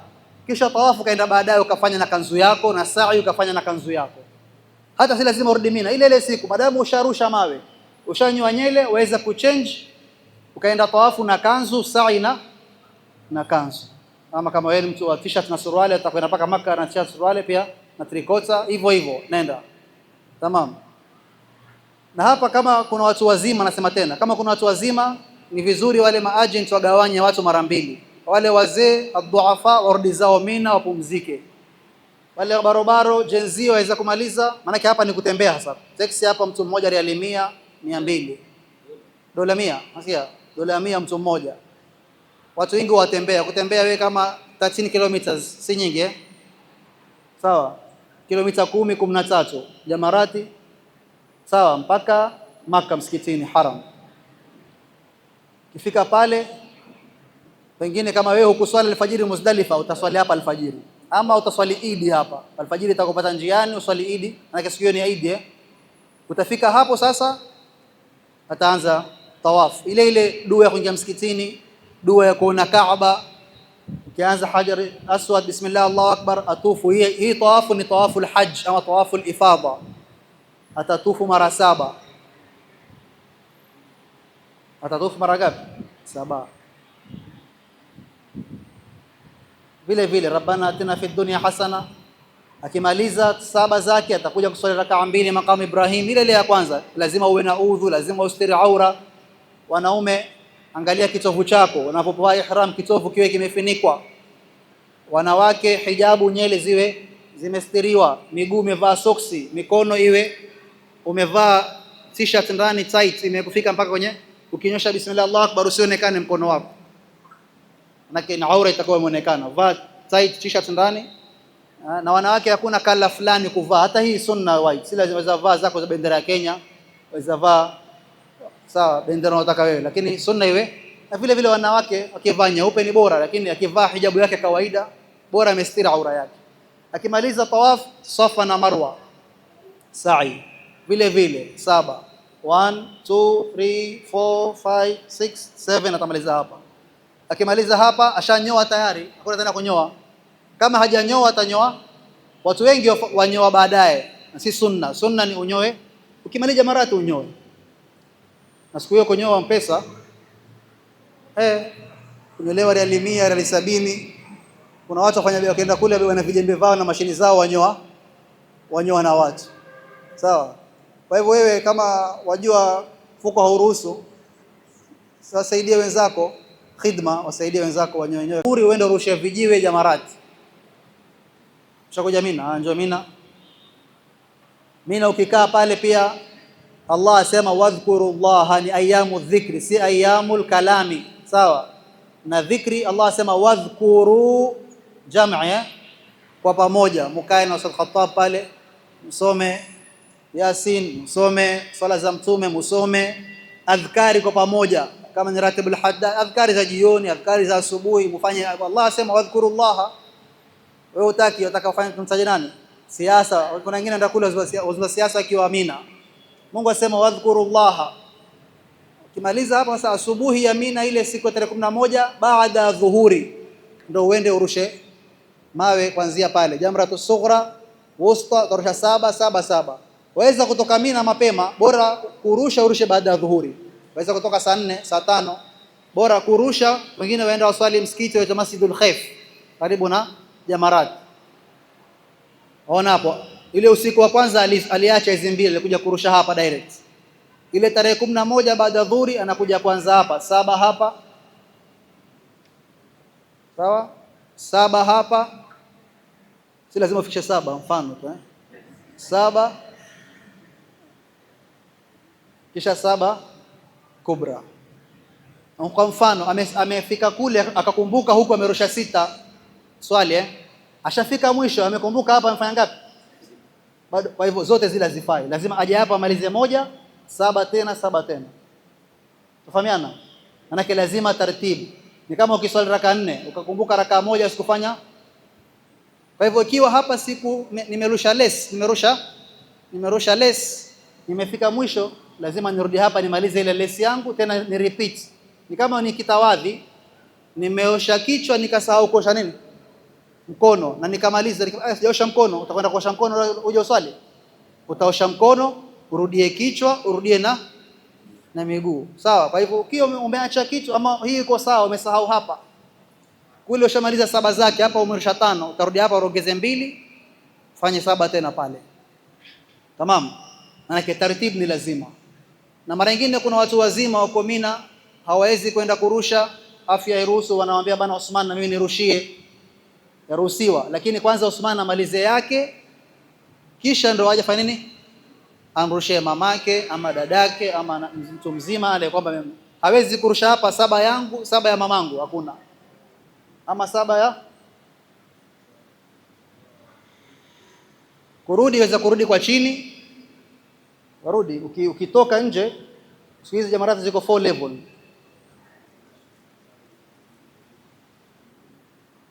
Anayetumwa sana sana ni mjuzi. Wewe kama wewe mwenyewe ni mgeni, usikubali kutumwa, sawa? Wewe kama ni agent nini, ndo ambao unawazoea, manake ukimaliza pale kuna njia za fungo huwezi kurudi. Kama wajua kuna njia za kuzunguka urudi.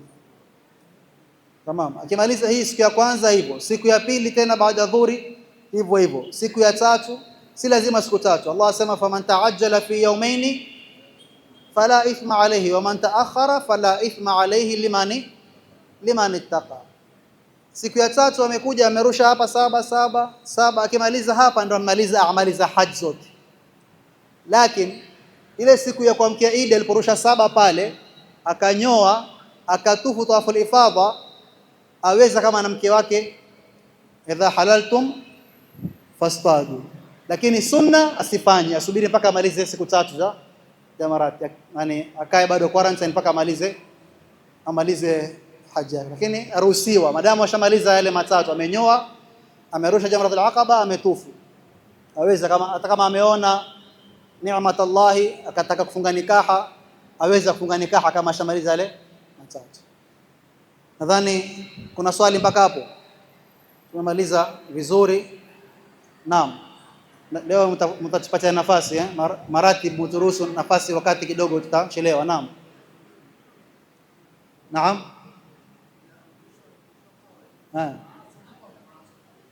Kurusha mawe, naanza mawe ndogo ile siku ya mwisho. Naanza huku, kila siku naanza hapa. Ile siku ya kwanza ya kuamkia Eid huizi unawacha, unarusha ya mwisho peke yake ile jambo. Lakini zile siku 3, 11, 12, 13, unaanza ndogo, katikati, kubwa. Kila siku unafanya hivyo. Ukimaliza mwisho ni ile kubwa. Ukitoka kubwa ndio umetoka, umeelekea Makka tayari. Tamam. Sasa tutakwenda zetu Madina. Nenda Madina ni nani? Nenda ya Madina. Nenda Madina ni nani? Anisalimie Bwana, akamwambie ayani kuwa nampenda sana. Sallu ala nabi. Kila mwaka huwa tumaliza hivi, lakini mwaka huu tumeambiwa lazima tuende Madina. Inshallah tufanye subra, tuende Madina. Zima taa kidogo, kwa sababu nuru ya Madina yatutosha, hatuna haja taa za hapa. Mpaka taa ya Madina tutaka. Hizi taa zenu tazizima hasa. Punguza taa za hapa.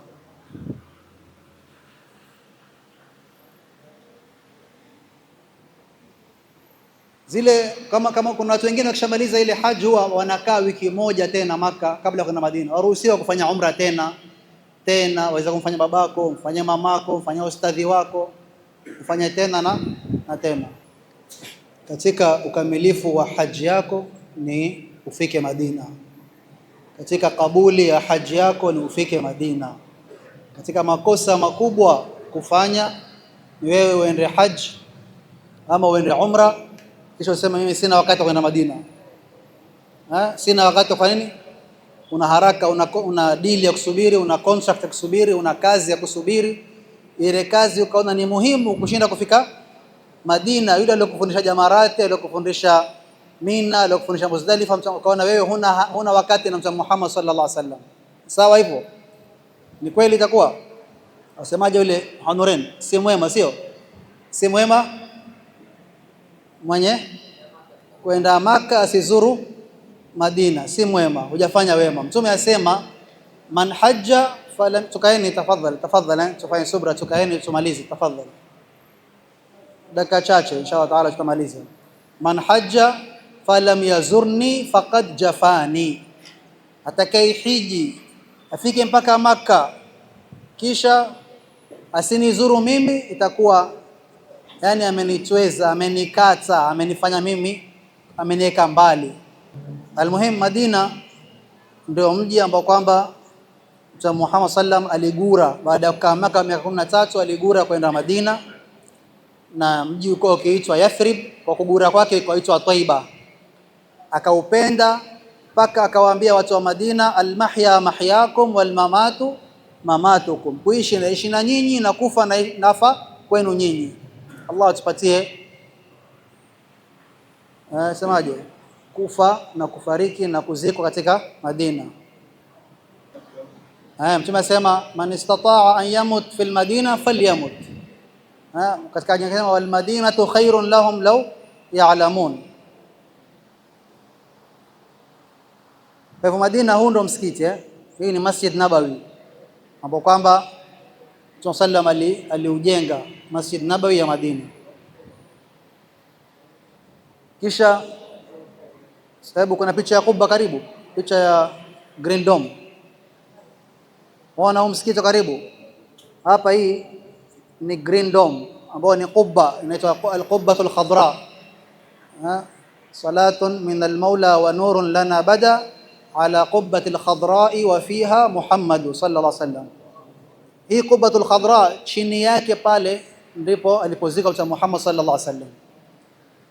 Kwa hivyo ukifika kwenye compound ya msikiti, kabla hujaingia kwenye kaburi lake kuliona, ukiona tu ile Green Dome, tayari wewe moyo wako wafaa uswitch on, yani kwa connection ianze, ufungue wifi yako. Kama vile ukiingia wifi ngapi pale, wifi yake ni ile Qubbatul Khadra, mahaba, wifi ya mahaba uconnect. Na ukiingia Madina uingie na adab, uingie mji wa Mtume Muhammad sallam, na waenda kuzungumza naye uende na adab.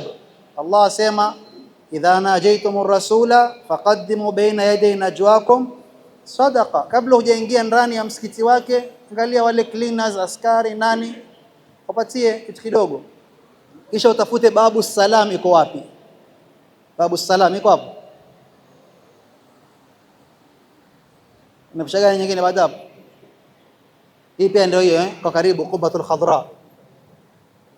Naam, babu salam. Ona mlango, kisha ile video utaiweka. Hii babu inaitwa babu raqam 1. Kuna gate number 1 inaitwa babu raqam 1. Tafute gate number 1, imeandikwa as-salam gate kwa Kizungu. Kwa Kiarabu imeandikwa babu salam. Kuna watu wakienda pale, waenda mlango wote, waingia waswali, washafika, mshamuona mtume, shazuru mtume. La, umeswali msikitini lakini hujamzuru. Tafuta babu salam iko wapi, kisha ingia babu salam. Ona imeandikwa number 1 hapo. Hapa yona hii gate number 1. Tamam, tafute hiyo. Siku hizo wameweka kama ile line ya kwenye benki, kwenda kwenye counter ya benki ile, uzunguke hivi mpaka ufike. Wameweka kwa maslahi yetu, kwa sababu kupunguza ile msongamano. Ukifika hapa utakuingia msikitini, utapoa mfuko ama ubebe mwenyewe mfuko wa kutia viatu vyako. Maana ukiingia huo mlango hurudi tena mlango huo, hauruhusiwi.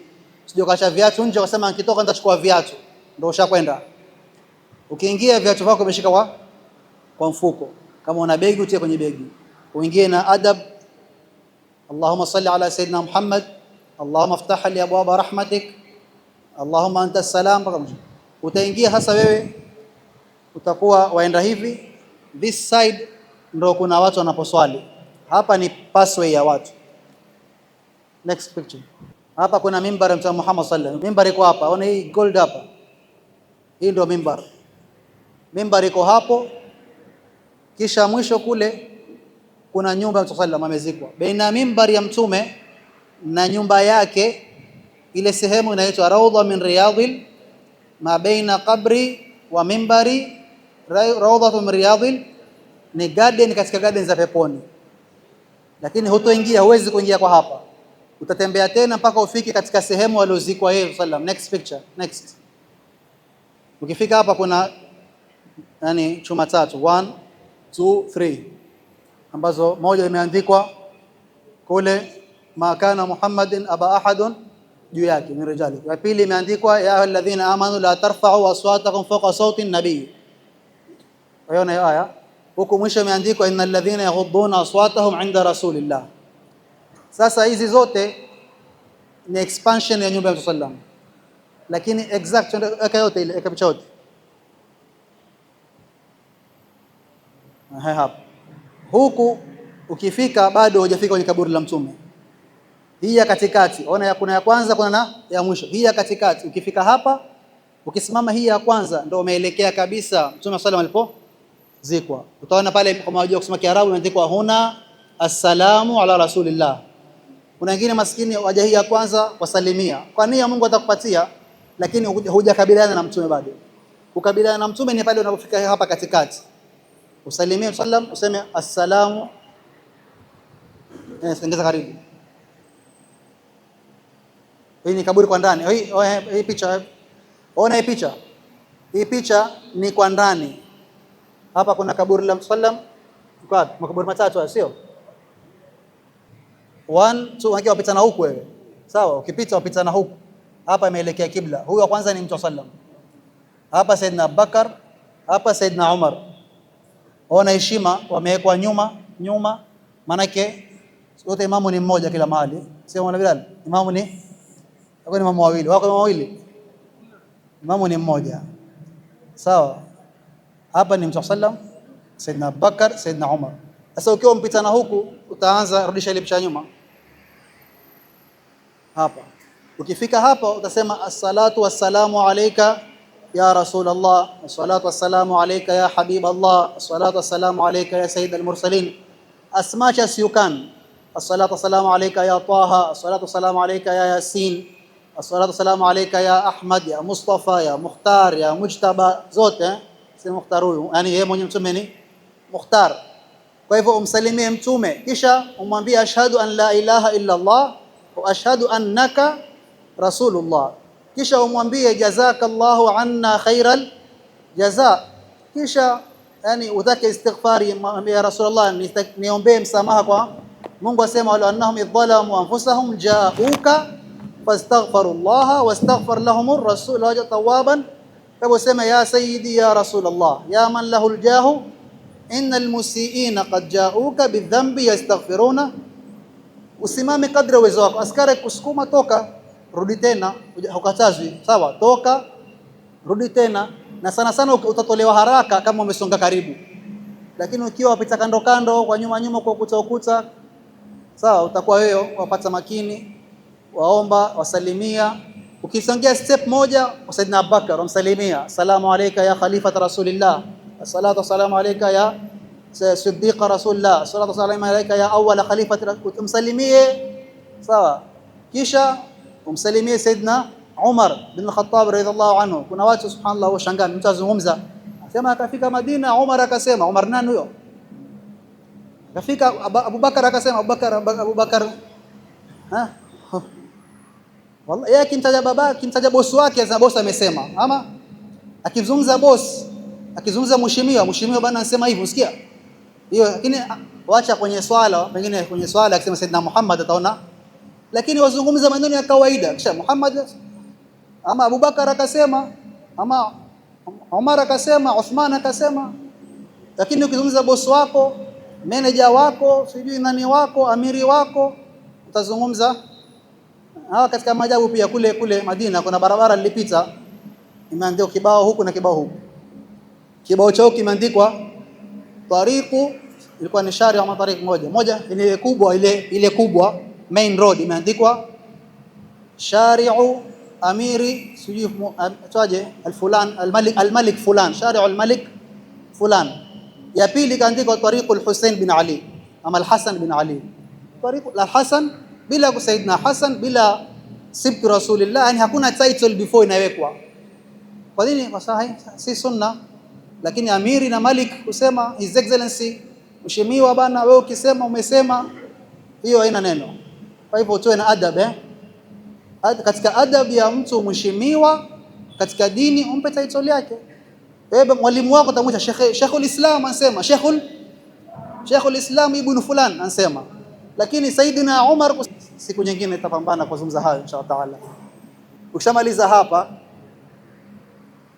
ukitoka na sunna, ukitoka katika adabu ya Mtume sallam, usitoke kumpatia Mtume mgongo, utoke kwa kando kando, huku hujampatia Mtume mgongo sallam. Kwa sababu wewe mwenyewe, wacha Mtume, babako nyumbani na mamako, si heshima utembee umpatie mgongo wako. Kama ni heshima, kama heshima yako ni hiyo wewe, yani. Kwa hivyo ukitoka, utoke kando kando, usitoke kinyume ukaanguka, lakini kando kando mpaka utoke nje, yani usipatie Mtume sallam mgongo wako, katika kamalul adab. Allah subhanahu wa ta'ala atubarikie. Kwa hivyo ukitoka hapo, kisha Madina kuna vitu vingi, hatuwezi kueleza zote. Uende Masjid Quba kama iko raudha ndani, hebu raudha ndani, ile ya pili nyingine hii hapa, ona hapa ndani, hapa ndio raudha ndani, raudha ambapo kwamba ukiingia, ukiswali, ukiomba Mungu, umekuwa kama umekaa ndani ya pepo.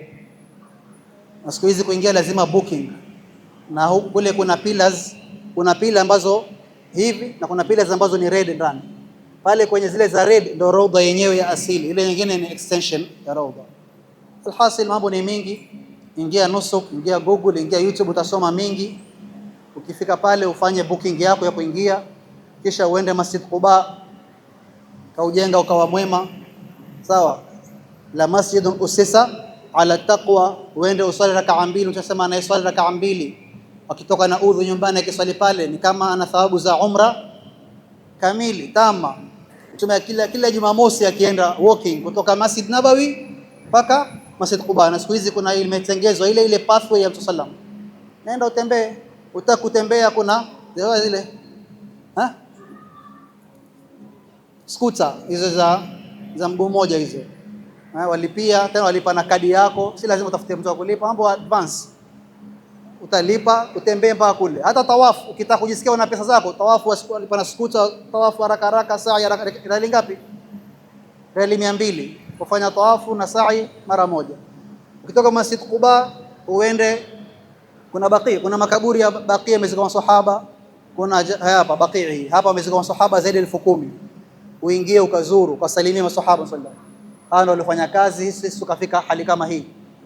Ukimaliza Jabal Uhud, hapa ndio vilitokea vita vya Uhud. Amezikwa Saidna Hamza, amezikwa Saidna Mus'ab bin Umair, Abdullah bin Jahsh na masahaba wengi wamezikwa hapo. 70 waliokufa katika Uhud wamezikwa, na Mtume asema Uhudun jabalun yuhibbuna wa nuhibbu.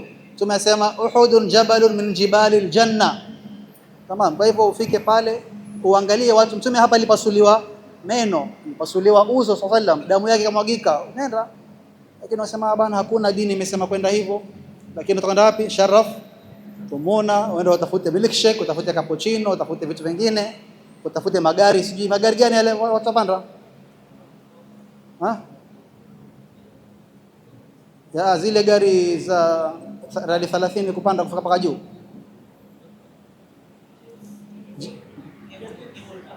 Jeeps, zile gari kubwa wanapandisha watu, wanapandisha nyingi asmani kupanda mpaka jabalini juu, tour GMC, pandisha GMC. Pengine hujapanda huko kwenu wewe, pandisha GMC rali 30 mpaka jabalini juu, weke kahawa na ice cream, huko wamekaa wanawake, huko wamekaa wanaume, uone hiyo kama ni bid'a wewe. Lakini kwenda Jabal Uhud, kwenda Badri, utaona next. Hapa juu Mtume kuna mahali hapa ndo alijificha Mtume sallam, wanapanga hapa, kuna pango hapa Mtume alipomwagika damu, masahaba walimuingiza pale kumsekiwa Mtume sallam. Alhasil, kuna athari nyingi, tutosheke na hayo inshallah taala. Allah subhanahu wa ta'ala atubarikie. Dakika 5 naomba tena, kuna wazee wetu hapa wamalize kwa khulasa na kutoa shukrani. Tuna Said Khattab hapa, tuna Maulana Bilal, tuna Sharif Omar, sultan wetu hapa ipe kwa safari nenda zake haji. Mmoja wao ama wawili waje watoe shukrani kwa yani wenye msikiti waliohudhuria, waliopanga. Sharif Omar, Said Khattab. Sisi sote hapa katika majumua ya Jili Salama tulioko, mzee wetu huyu hapa, kiona tumekukosea mahali, njoo mwambie yeye, tanichapa, tanitandika, sawa. Kwa hivyo huyu ndo mzee wangu, ukinigusa jambo mimi namwambia yeye. Assalamu alaikum warahmatullahi wabarakatuh. Alhamdulillah, tunamshukuru Mwenyezi Mungu, tunamuomba atukimizie ibada yetu hii.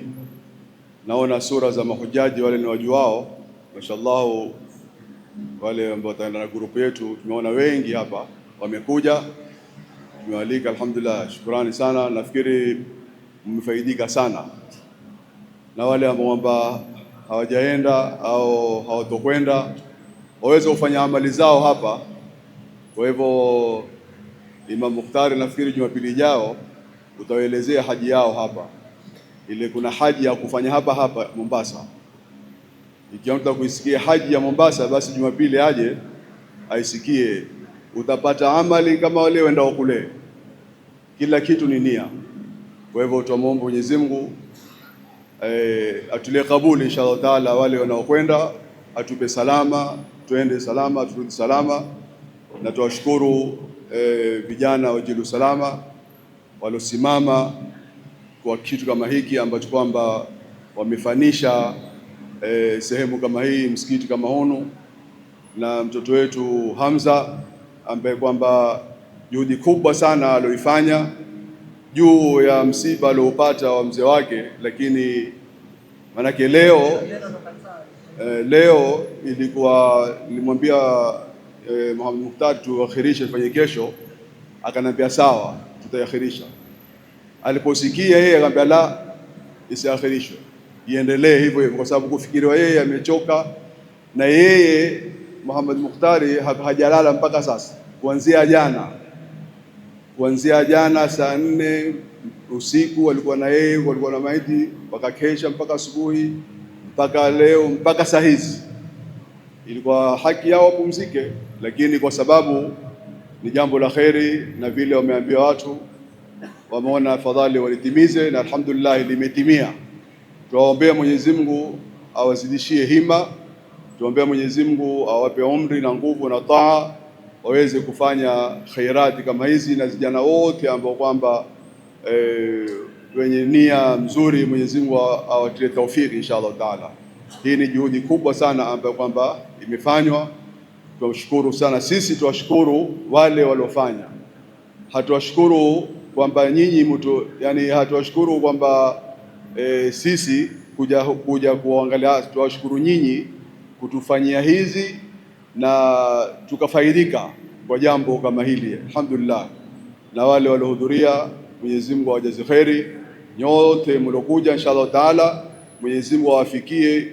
Sote tuliko hapa tusiondoke ulimwenguni mpaka tufike sehemu kama hiyo, tuhudhurie, tuwaone haya ambao kwamba tulioneshwa hapa, tuyafanye huko inshallah taala. Jazakumullahu kulla khair inshallah taala. Almuhimu sasa ni tuombeeni dua, Mwenyezi Mungu atulie kabuli inshallah taala. Tutampa Maulana Bilal atufanyie dua ili tuswali inshallah. Sallu ala nabi. Alhamdulillah rabbil alamin, wassalatu wassalamu ala ashrafil anbiya'i wal mursalin wa ala alihi wa sahbihi ajma'in. Allahumma inna nas'aluka ridhaka wal janna wa na'udhu bika min sakhatika wan nar. Allahumma inna nas'aluka ilman nafi'a wa rizqan wasi'a wa shifaa'an min kulli da'. Allahumma arzuqna al-hajja wal umra wa ziyarata habibika Muhammadin sallallahu alayhi wa sallam bi khairin wa afiya wa lutfin wa salama. اللهم عافنا من كل بلاء الدنيا وعذاب الآخرة. فصلى الله على سيدنا محمد وعلى آله وصحبه وسلم. الحمد لله.